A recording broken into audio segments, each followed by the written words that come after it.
Hello, and welcome back to the Everyday Innovation Podcast. I'm Jordan DeVeccia. It's been a little while since I last released a podcast, but this one recording I had to share with you all.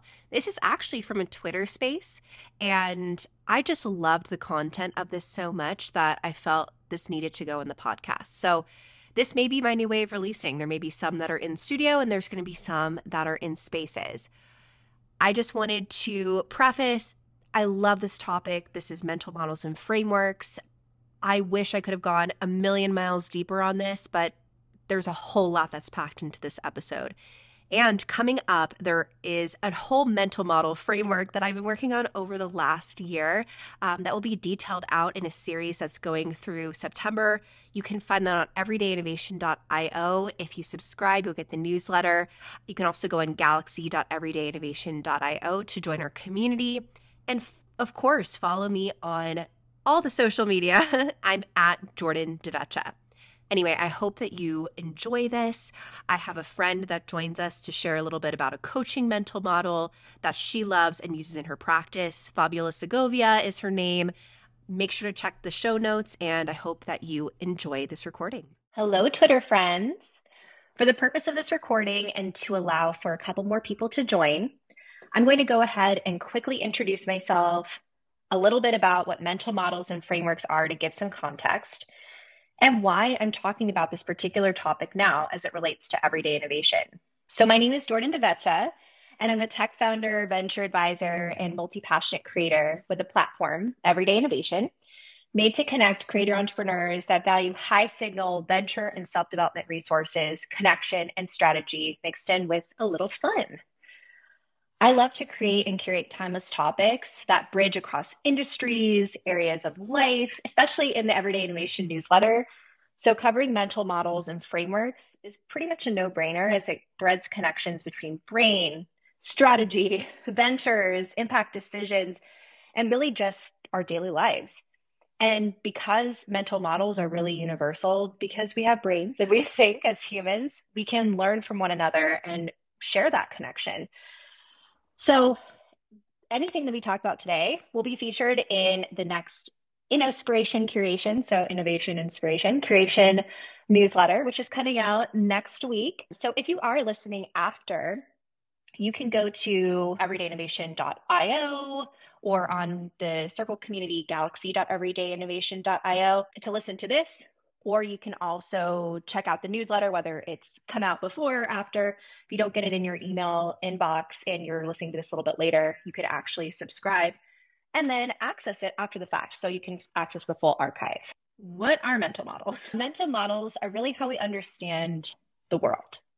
Not only do they shape what we think and how we understand, they shape the connections and opportunities that we see. Mental models really are how we simplify complexity, why we consider certain things over others, and how we problem solve. A mental model is really a representation of how something works. We can't keep all the details in our brains, right? So we use models to simplify the complex into understandable and organizable chunks.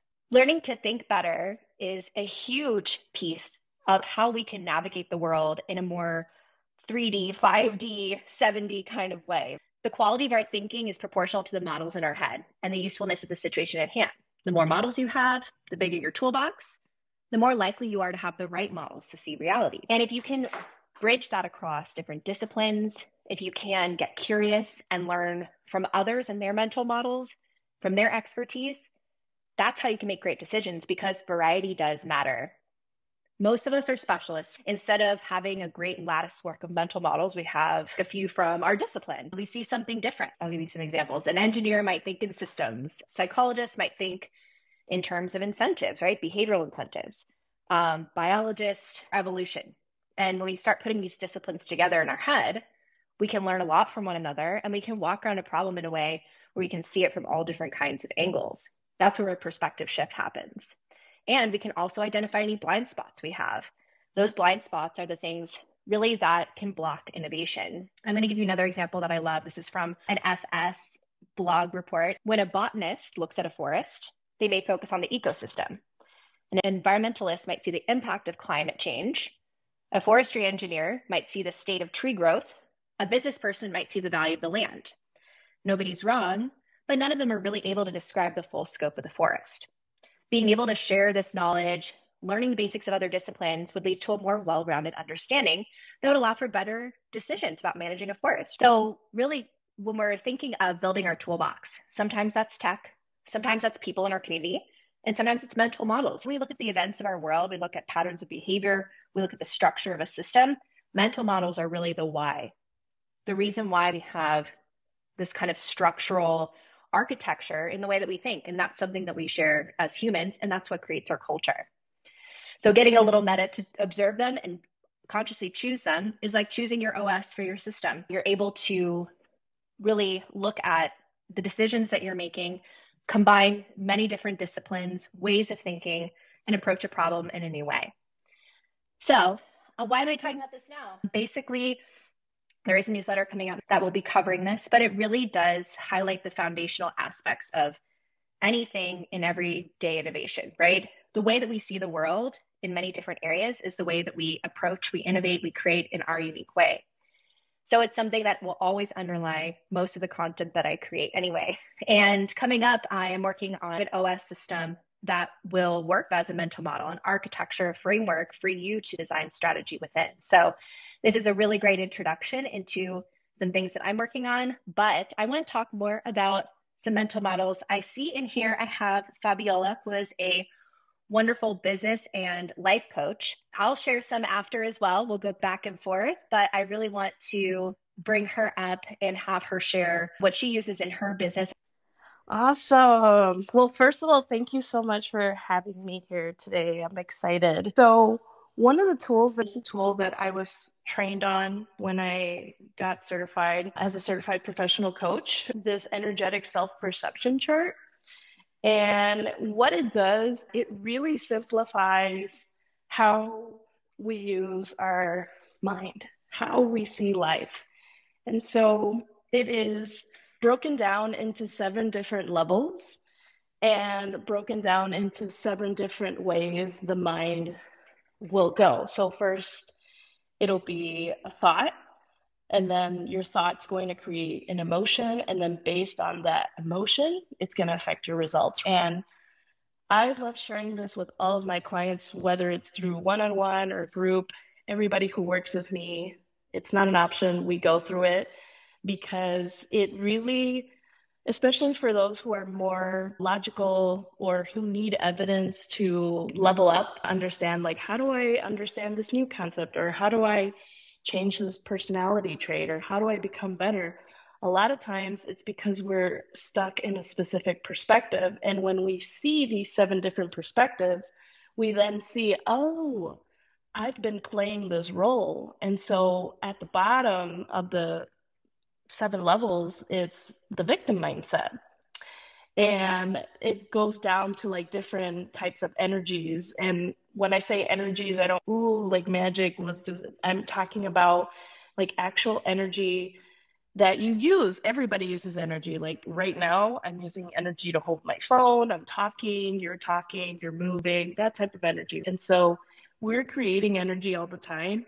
And based on our thoughts and feelings, there are 2 different types of energies, and it's either catabolic energy or anabolic energy. Now, when I first learned this, first of all, I was never a science wizard. It was one that's like my weakness. I never did well with science.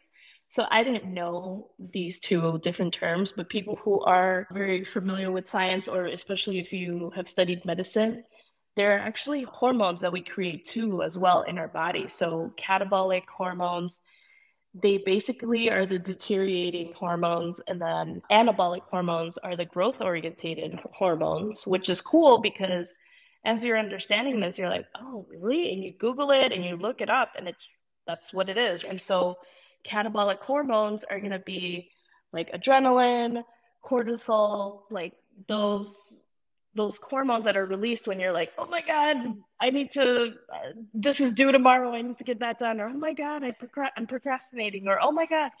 So a lot of times we're functioning like that, but we don't realize when we're releasing those types of hormones, what it does to not only our mind, but to our body.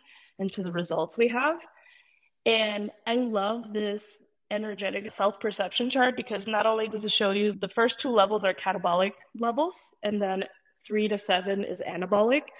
And so right away, as when a person sees this, they naturally just want to scale to different level because it's not anything that's super woo. It's like very practical, very, oh, this makes sense.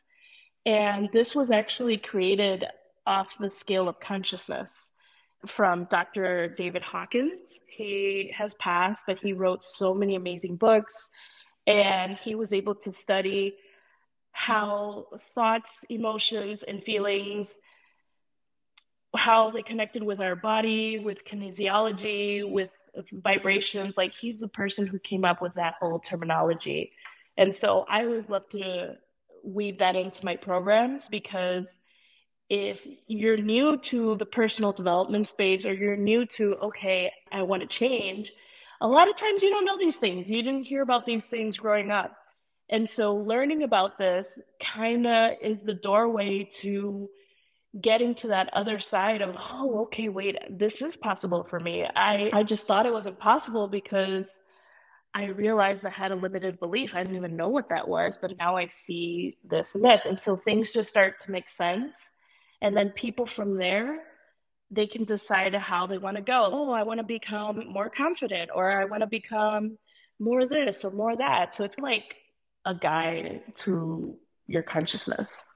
I just posted a tweet that was a reply thread to mine that actually has the little visual. If you do want to walk through it really quickly and see, just since I have a little visual there. Yeah. So if people are listening later, they could check it out. You can walk through it just so if somebody is looking through it. Sometimes it's nice to have somebody who's knowledgeable about it. Yeah. Oh my God. Thank you for posting it. So when you first see this chart, I remember the first time I saw it, I was like, what? This is, how am I going to read this? We read from top to bottom, left to right. So the first thing you want to look at is the center where it says self. And you're going to read it from 1 to 7 if you see them in the colored dots. So those are the different levels. So level 1 and level 2, those are the catabolic energies that I mentioned. Level 3, 4, 5, 6, 7, those are the anabolic energies. And it's crazy because I don't want to say your thoughts are creating these types of hormones, but really when you're in level 1 or level 2 and you're the victim or you're angry and you're having all this adrenaline release, well, it's happening. So anyway, so level 1, the core thought is the victim. So you can take, and another thing I forgot to mention, when you're looking at this chart, you can take any situation and you can take it through those different levels of consciousness and you'll put your hand on your face. Oh, I was looking at it like this, and it just opens your mind. So we're going to use one example. Let's say that I text you, Jordan, and I call you and you don't answer. And then I start thinking, I don't know, I don't think Jordan cares about me. Like maybe she's just not a good friend. And then I see you post something online. And then I'm just like having a pity party. And so then my feelings are going to be, I'm going to be sad. I'm going to feel like just a lot of like apathy, just not good. And then the results from that is it's lethargic. I'm just going to not be in the mood for anything, nothing. And so within those circles, I don't know if you can see, there's the self, then there's it's almost like a dark purple circle, and then it's a blue and another purple circle on the way outside. So as the circles go out, they're getting bigger and bigger because you want to imagine it at like your mind. It's like little and then it's an opening and opening. So level 1 is like a lot of tunnel vision. There's a lot of ego, as you can see there in the chart. There's no faith at all. You are pretty much like an unconscious person. I'm not even aware that I'm saying these things. And very needy, meaning I need others to fulfill me rather than me doing it for myself. And so right there, I'm just like the victim, and I'm maybe telling other friends, like, oh, I just don't know. She just doesn't care about me. And I'm just being the victim. And then level two is where you move from victim to conflict. So here is where the core thought would be to that example would be, oh, I don't know. I'm just like angry. Like, why is she doing that? I did this for her and I did that for her. And so the feeling would be anger. And so this is where I start getting angry. And then the results is where I start taking action, but then the action is going to be from like defiance. I'm like, oh, I'm going to unfollow her. I'm going to delete her on Facebook, or I'm going to just not talk to her. And then level three is where you start taking responsibility. That's the core thought. And so this is where you, instead of thinking like I'm sad or I'm mad, you start saying, okay, I'm going to take some responsibility. Maybe she's just busy with something. Maybe she's working really hard at her business, and but it's like during the weekday, and maybe she's, doing that. Okay. And the core feeling would be forgiveness. And then action would be cooperation. So this is where I am not being like quiet with you or being angry or deleting you. I would talk to you or not come from that angry or victim mindset. And then level four is the core thought is concern. This is where I start having that perspective of concern for life, where I really start to be like a humanitarian, and I see that happen, and then I'm like, you know what, maybe she's just busy. Maybe I need to just give my time to X community, or maybe I want to volunteer here, or maybe I want to do a free master class to give back to the community, or maybe I want to do, there's just that some level of like kind of community. And so the core feeling is compassion. So here I'm tapped into compassion. And then the results are going to be acts of service. So this is where, let's say I go actually volunteer at a local community that lights my heart up, or maybe I'm giving back in some way. I'm doing something to help the community. I'm doing something to help others. And then level five, the core thought is reconciliation. And so at this level, this is where things really start to shift. And if this situation were to happen, I wouldn't even let it get to that place of anger or sadness. I would just understand that she's an adult. She has her life. I have my life. I have things that I have to do. Oh, what do I have to do? Oh, I'm going to focus on this in my life. Oh, I'm focusing on these goals. Or, oh, I'm focusing on my own habits. Or, oh, I'm focusing on all this inner work. And so the core feeling is peace. And so at this level, I'm radiating a lot of peace. And the results are going to be a level of acceptance. So that's where I'm not going to be angry about the situation or sad, well, Jordan, this, and I'm not going to delete her or unfriend her or anything like that. I'm going to accept, oh, this is just for whatever reason, she can't respond to my text or my phone call. And there's probably a good reason for it. And I'm going to be focusing on other things in my life. And then level six, the core thought is synthesis. So this is where you really start to see things as I am one with everything. And you know what? I am one with Jordan. Has there been a time when someone has called me or texted me and I wasn't able to answer? Yeah, okay. And my feelings are going to be at a level of joy.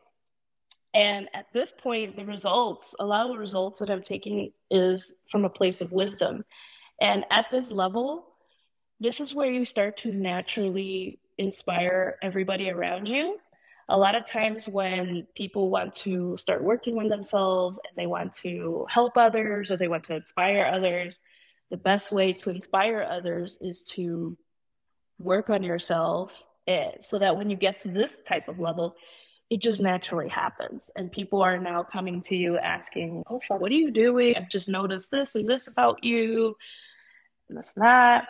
And then level seven This is a level that nobody lives at all the time. If you were, then you'd be just like, I don't know, some angel or maybe Jesus. But this is a level that everybody can tap into. So the core thought is non-judgment. So this is where you tap into the thought of there's time is an illusion, money is illusion, isn't an illusion, everything's an illusion. Like nothing is good or bad. It just is. It only is good or bad when I judge it. So there's no judgment here. And the feeling is absolute passion. And when you're tapped into, when you're not judging anything as bad or good or putting all these labels, this is where you tap into the absolute passion. And when you're tapped into your absolute passion, this is where you tap into that inner creative genius. So this is how the iPhone was created. This is how all of these amazing things that came into life that wasn't here without it being created, like it didn't come from the earth. This is how people tapped into that. They were able to tap into their inner genius. And then the result is they create such amazing things in life. And so I like to call this as the unicorn feels. And whenever I tap into this, it's like the unicorn. Oh my God, I'm so excited. I feel like throwing up, like I'm a unicorn type of feels. And it's where you just feel so good, like really good, like absolutely good.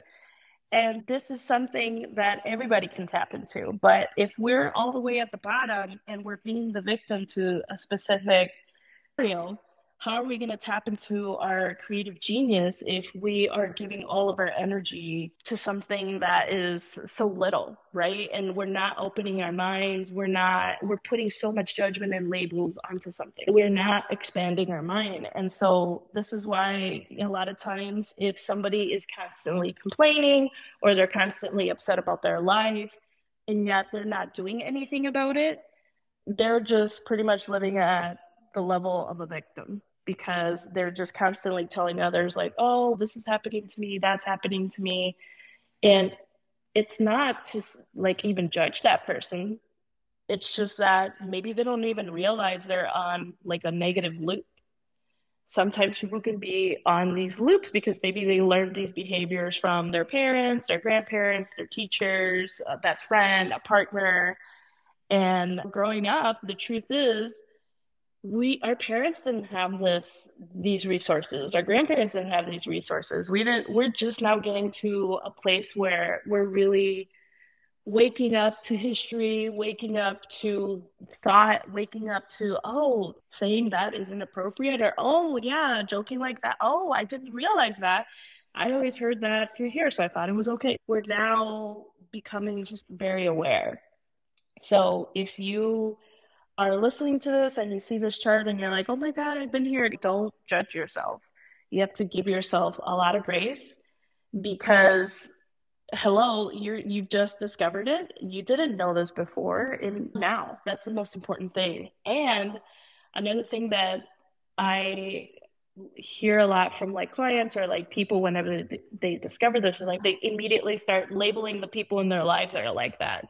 And the thing is, when we do that, we're not seeing it from a level of compassion. We're seeing them from a level of they need to be perfect. And the truth is, nobody's born perfect. Like we're being brought up in this world with all these rules, all these society expectations, but nobody's telling us the negative results of thinking and being this way, that it's almost like mental dysfunction.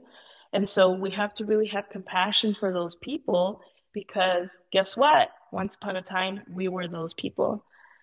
We were those people. So unless you knew this information from the minute you were like, I don't know, born and your parents are telling you this, and okay, but that no one's been brought up like that. So we have to have compassion for others.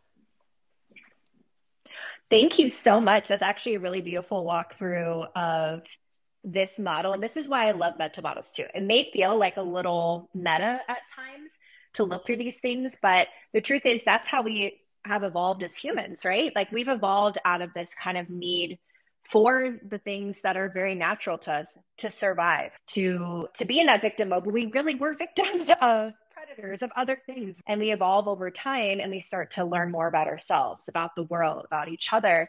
And as we build our big collective knowledge bank of studying life in and of itself, we get to, again, start to look at things with a little bit more detachment. When you see a lot of this, you get to see, even across different types of mental models and different disciplines, you get to see, wow, okay, that's something that I've subscribed to. That's something that I've applied in my life. That's a business strategy that I've applied. Business strategies are just as much mental models as the scientific method, as math, as psychological behavioral models. All of these things are just a product of us putting together and making sense of life and the world. So what I love, so going back to yours, I have this giant collection of mental models that I have, and I just have them here also just to reference. But what it reminded me of was little things that we have that are part of our human instincts. So we have things like tendency to overgeneralize from small samples. We have the tendency to overestimate consistency of behavior, or the fundamental attribution error. So when you were saying, oh, Jordan must not like me because she didn't answer my text. Oh my gosh, she like posted something. A lot of times what we'll do in our relationships with others is we tend to apply it to their character as opposed to applying it to the situation. And for ourselves, we tend to apply much more to the situation than to our character. So what happens is a lot of misunderstandings, a lot of disconnection between us and others, and ability to negatively affect the impact we have on the world when we're thinking in these sorts of ways, because we're not giving other people the grace and ourselves the grace to say that these are things that we do. These are things we do as humans when we're looking at it from a more detached, more quote unquote meta perspective, floating a little bit above. You start to see all the moving parts. You start to be a little bit more compassionate. And you also get to see this is just how the world works. It's not really personal. And the thing is, some of the time we're going to be wrong as well. There's going to be things that happen in other people's lives. They have an entire other story that, for better or worse, doesn't always involve you. And it could be something so innocent, so completely off the wall, they wouldn't have had any sort of idea. They had their phone on do not disturb and did not even see it. And it's the things that cause this mind drama that take away from our potential creativity, like at those higher levels and impact, because we're getting stuck. But yes, I absolutely love this. And I'm just like even looking through and getting like nerding out on some of it too, because there are a lot of models in biology that do support a lot of the flight, or like when you're getting into these lower levels, the fight or flight mental model of how the body works, and then putting kind of a mental structure around that so that we can start to understand, if we understand how that works through a mental model, or is there something that I've been believing for a long time that maybe isn't completely true. One of the main things I think we see a lot is like confirmation bias, right? What a man wishes, he also believes. Sometimes we believe what we choose to see. So sometimes those deeply ingrained mental habits, the energy conserving and comfortable things, look for confirmations of your long held wisdom rather than actual violations of it or actual evidence of it. And then the opposite of that is really going through a process of saying, okay, I have a hypothesis. I'm going to test it. I'm going to really make sure that this is true. Like testing limiting beliefs, for example, doesn't always have to be the scientific method. It could be testing your limiting beliefs, is to root out what it actually is, as opposed to just something that already feels very comfortable and true to us that may not be true. There are so many things that, that kind of fall under this. I'll pass it back to Fabiola and we can continue this conversation because I think it is helpful across different areas. Do you notice that there are a lot of people who in different areas of life, like maybe are experiencing things on different levels, or they're having, like, how do you address them to move up through the levels other than just observation? Like, what are some other practices that you've given people to not only just become more aware, but move through these different spaces? So there is an energetic self-perception assessment that people can do. And sometimes when they do that, it's cool because it's not a test. A lot of these Myers-Briggs or all these tests, they're tests. And an assessment is just, it's almost like a snapshot of where you are currently. So if someone were to do that,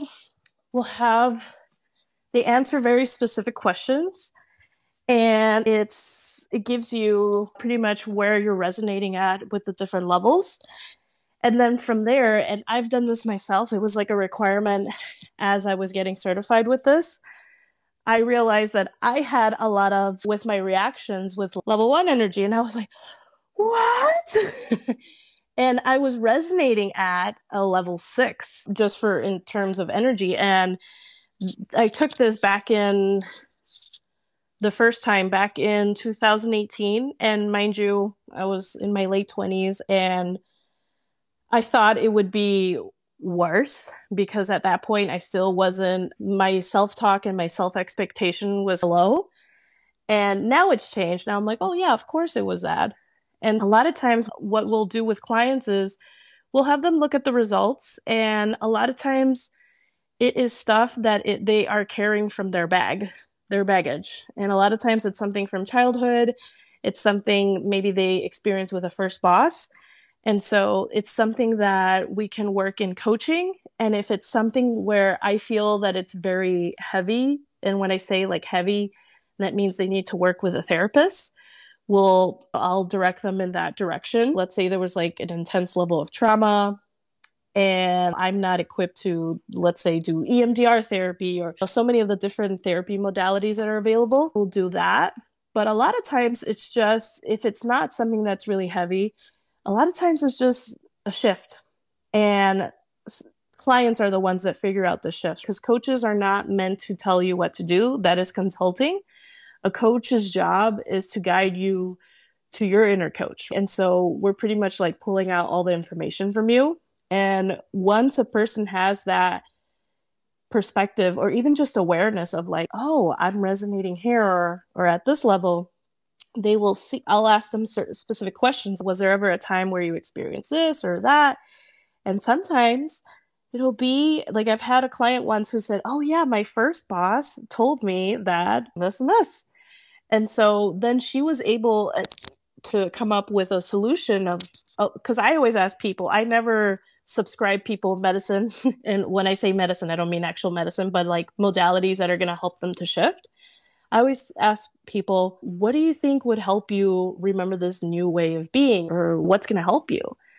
And she said that she was going to come up with a list and write it down and put it in her bathroom or do all these things. She started like coming up with all these things, but it was amazing because she tapped into that level 7, that creative of, oh my God, I'm going to do this and this and this and this.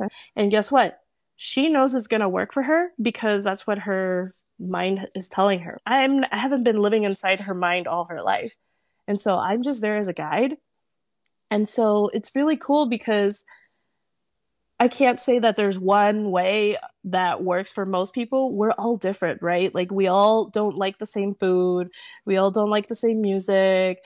Sometimes we go through seasons of listening to different music or activities that we want to do, or even foods we want to eat. It's the same thing. Really guiding people to see, okay, that you don't want to react like this. Like what's going to help you remember to not be like that?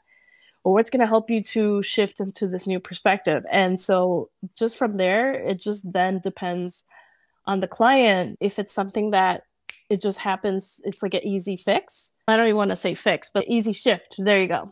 Because we don't need fixing. It's just shifting. It's just an easy shift. And then sometimes it's a little extra work, but maybe because they've been walking around with that negative programming since they were a kid. But if it was something that they learned a year ago, 2 years ago, or something that they can easily let go of, then boom, you're done. Yeah, absolutely. That makes complete sense. And the truth is, yes, everyone is completely different. And that's why, again, when you take it to this level, you get beyond just the systems and you get to the architecture of how you approach a problem. And that's what I do believe a lot of coaches do. You allow to be put a little bit of structured architecture around the process of solving a problem, but then really the design of the strategy, the design of the systems come from the individual, because really that's the only bespoke thing we can do is create our own. And that's really the beauty of having some things in your toolbox that you can use to structure your strategy. Because sometimes being strategic and solving your problems can be incredibly hard. And that's why we need sometimes other people and other references just to get things started. That's why even other types of systems or architectures, like even astrology or anything along that of stoicism, like a philosophy, can help give a little bit of shape to the way we start to make some decisions. And then when things don't necessarily align anymore or don't resonate, you can always pivot. And yeah, so I'm gonna keep this to just a couple more minutes, and I'm gonna be sharing a whole bunch more mental model resources, but I'm just gonna stop with a few or close out with a few things from a couple of different areas. And then I'll be sharing definitely a whole lot more in ways that you can discover more of them. But part of the core mental models, there's a whole bunch of them, but just to give some examples, even the idea of a thought experiment is a mental model. So these are the things, the devices of the imagination used to investigate the nature of things. If you've ever done a thought experiment, those are the fun things where you can get out of your own brain and say, what if I were that person? Or what if we did it this way? It doesn't have to actually exist in real life, which is the amazing thing about visualization is it could exist and you can make it exist at some point, but you can visualize different outcomes and use it in a positive way to make a decision, right? You can explore different pathways and then work from there. So an actual thought experiment is a mental model. Other things like first principle thinking, one of the best ways to reverse engineer complicated situations and your creative possibility is to take something that is more complex and break it down into the reasoning of first principles. So the underlying ideas, the underlying facts and assumptions based on them, all the essentials that are there, you can take it and either remake it and innovate into something new, or you can just break it down to better understand it as you're learning. So that's another major one that we all use that maybe you haven't necessarily put a name to. Even relativity, the theory of relativity is a mental model from physics and chemistry. We don't necessarily think of things that we study as mental models, but that's exactly what we're doing is we're studying how to understand the world. We're studying how to understand gravity, understand thermodynamics, inertia, friction, velocity, leverage. And a lot of these things, what's really interesting is terms that we use across from things that we have mental models about in mathematics or in biology show up in marketing, right? Or in the way we communicate with one another, because they are such essential pieces to the way we experience our world that we use them in different areas. So leverage is part of engineering, right? Give me a lever long enough and I shall move the world. It's a small amount of input force. We can make a great output force through leverage. What does that mean for physicality? That's just knowing how you can take something and use the littlest amount to move something much larger, understanding physics, but then it's also understanding energetic output of when you're working on your business, when you're working your life and making decisions, taking something that is high value, something that could be a flow for you, and creating a larger impact by being able to leverage your strengths, leverage your energy, leverage your resources. So what's really cool is as you learn from these different spaces, you can take the underlying principles and apply them to new problems. So sometimes taking something from biology, for example, I'll just pick one out, like incentives. Incentives are actually biological. All creatures respond to incentives to keep themselves alive. It's a basic insight of biology. Constant incentives will tend to cause a biological entity to have a constant behavior. So we're great examples of the incentive-driven nature of biology. And there's somebody at some point who was saying, okay, we already have this. How can we apply this into a new space and start to leverage that for business or leverage that for community action and impact, right? How can we mobilize a community through incentives? And it can be, of course, any of these things can be used for good, for bad, but we're not going to look at that. We're going to look from the very high bird's eye view, more the potential of taking things and pulling them into new spaces. And this is what's so beautiful about being a little bit of a generalist or being a little bit multi-passionate is you're able to take a lot of these mental models, even whether you realize it or not, you're learning it from different spaces and apply them to situations to solve problems, to help your clients. There's reasons why I've worked in many different industries because I can take some of the mental models and strategies that I've learned or systems that I've learned in this space and apply it over here. And sometimes when you're very hyper-focused, you can get really deep in on the mental models and the systems and strategies and structures that are in your space. But if you're not taking some time to extend an arm out into these other areas, you may have a blind spot in potentially solving a new type of problem or innovating in a way where you can make a larger impact on your industry. That's why people take a lot of cooking metaphors, farming metaphors, and use a lot of the systems and mental models from those spaces to apply to their business or apply to the way they make a decision about their parenting, for example. Other things, millions of other ways that we can look at this. The algorithms that we get frustrated at every single day really are just a blueprint, a series of steps resulting in a desired outcome. Lots of if-then statements. They're known for modern computing, but they're in biological life as well. Human DNA is an algorithm for building a human being. We have an algorithm in our brain, the RAS, that will filter information for us and show us the things that we need to see at a given moment or want to see at a given moment. For example, like they always say, if you want a new car, right, you're going to see that car everywhere, of course, because your brain is looking for it. And being aware of these things, it doesn't mean, again, like Fabiola was saying, being aware of these, there shouldn't be any sort of judgment at all, because it's incredibly natural. Our brain is trying to not only just protect us, but also categorize our information in a way where we can be efficient. We don't need to be observing everything at every given point. I don't need to be observing the lamp in the corner, the book on the shelf, the little noise that's outside. All of these things would be incredibly overwhelming to our nervous system. We're efficient. We want to manage our knowledge, manage our inputs in a way that we can operate in the best way we can throughout the world. But at the same time, if we can help our brain sometimes and give us those perspective shifts that we can get from a coach, we can get from some new mental models, we can get from an advisor in a new space, we can get from an expert that we hire to work on a specific aspect of our business where maybe we don't really think like them because we haven't worked in that space or gotten that experience yet, we can learn from them and say, wow, okay, now I can not just leverage your knowledge, but I can leverage the way that you think and start to apply that into new spaces. It's really so much fun to dig into these. The other piece that I just wanted to share is I shared a little bit in the beginning, but I am, after going on a little honeymoon baby moon, I'll be coming back and I'm going to be sharing a kind of more called Innovate in Public, the Innovator OS kind of system that I'm working on. It's, again, more of a architecture model. It's going to be served mainly through Notion. And on there, that's going to include a lot of things to have in your toolbox. So it's going to be things that you can have as resources that can help you design strategy, design systems to innovate in different areas of your life, especially for creator entrepreneurs. So venture design, life design, combined, if you can think of it in that way.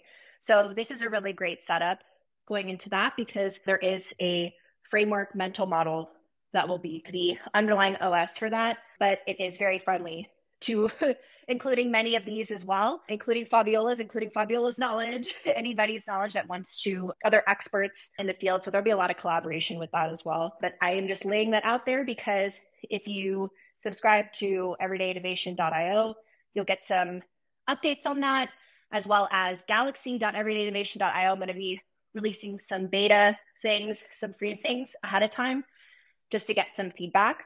So that's all going to be happening July and on. And there's going to be a whole series of content coming out mid-July and on, walking through a framework that will be really cool for creator innovation. So if that's something that you're interested in, make sure that you're connected with me. And thank you so much, Fabi. Fabiola has if you're listening to this on the day of, Fabiola has a mid-year party. Come and join it. It's at 11:11 Pacific. If you missed it, just stay in touch with her. She's at Thrive in a Lane on Instagram and on Facebook and all the places, Twitter.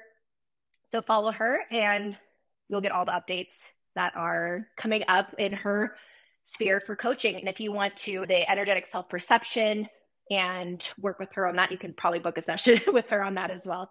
Thank you so much, Fabiola. So thank you everyone to listening to this whenever you listen to this on whatever timeline. Hope that you are having a great week and we look forward to talking more about everyday innovation with you soon. Take care.